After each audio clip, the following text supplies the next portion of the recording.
ఆ రోజు నుంచి రాజశేఖర రెడ్డి గారి మరణం మీదే డౌట్స్ ఉన్నాయి కాంగ్రెస్ దానికి సంబంధించి. దాని తర్వాత వచ్చిన పరిణామాలలో జగన్మోహన్ రెడ్డి గారి మీద పెట్టిన తప్పుడు కేసుల్లో కానీ ఇటు టీడీపీ కాంగ్రెస్ కలిసే చేసాయి.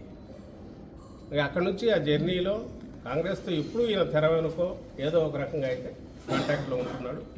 ఇప్పుడు కొత్తగా దానికి మళ్ళీ ఇంత జీవం పోసి జగన్మోహన్ రెడ్డి గారి మీద దుమ్ము ఎత్తిపోయించడం ఎట్లా, లేదా ఏదైనా ఓటు ఏదైనా ఉంటే కొంచెం లాగ్గలమా అనే ఒక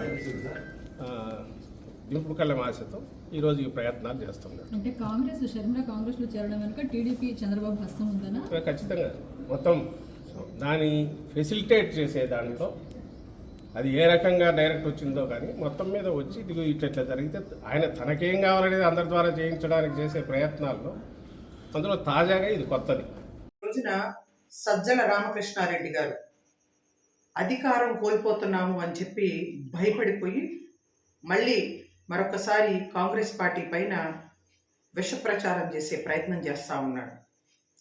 నోటికొచ్చినట్టు మాట్లాడితే ఊరుకుంటామని అనుకుంటా ఉన్నావేమో.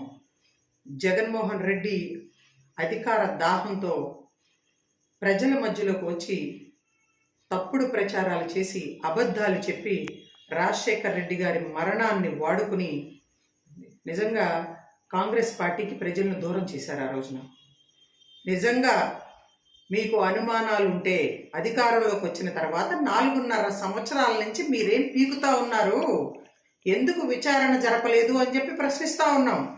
మళ్ళీ ఈ రోజున రాజశేఖర్ రెడ్డి బిడ్డ షర్మిల గారు కాంగ్రెస్ పార్టీ ఐడియాలజీని గౌరవించి రాహుల్ గాంధీ గారిని ప్రధానమంత్రి చేయటమే రాజశేఖర్ రెడ్డి గారి ఆఖరి కోరిక అని చెప్పి కలిసి పనిచేయటానికి మళ్ళీ ప్రజల మధ్యకు వస్తూ ఉంటే భయపడిపోయి నీ పార్టీలో ఉన్నటువంటి నేతలే మిమ్మల్ని చేత్కరించుకొని ప్రజా ఆగ్రహాన్ని భరించలేక మళ్ళీ మీరు అధికారంలోకి రావటం కష్టం అని చెప్పి అర్థమైపోయి ఒక్క అవకాశం ప్రజల్ని అడిగావయ్యా నువ్వు జగన్మోహన్ రెడ్డి, ఒక్క అవకాశం ఇచ్చారు. ఆ ఒక్క అవకాశం ఇచ్చినందుకే ప్రతి ఒక్కళ్ళు కూడా చెప్పుతో కొట్టుకుంటా ఉన్నారు ఇతనికి ఎందుకు అధికారం ఇచ్చామా అని చెప్పి.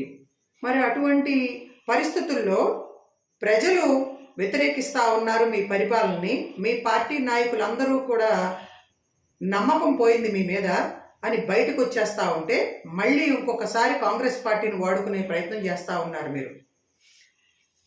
అదే నిజమైతే రిలయన్స్ సంస్థతో కలిసి కాంగ్రెస్ కుట్ర పన్నిందని మాట్లాడిన మీరు అధికారంలోకి వచ్చిన తర్వాత ఆ రిలయన్స్ అధినేతని, రిలయన్స్ సంస్థలో పనిచేస్తున్నటువంటి నట్వానీని రెడ్ కార్పెట్ వేసి ఎదురెళ్ళి ఆహ్వానించి నువ్వు అతనికి రాజ్యసభ సభ్యత్వాన్ని కట్టబెట్టింది వాస్తవం కదా ఈ రాష్ట్రం నుంచి?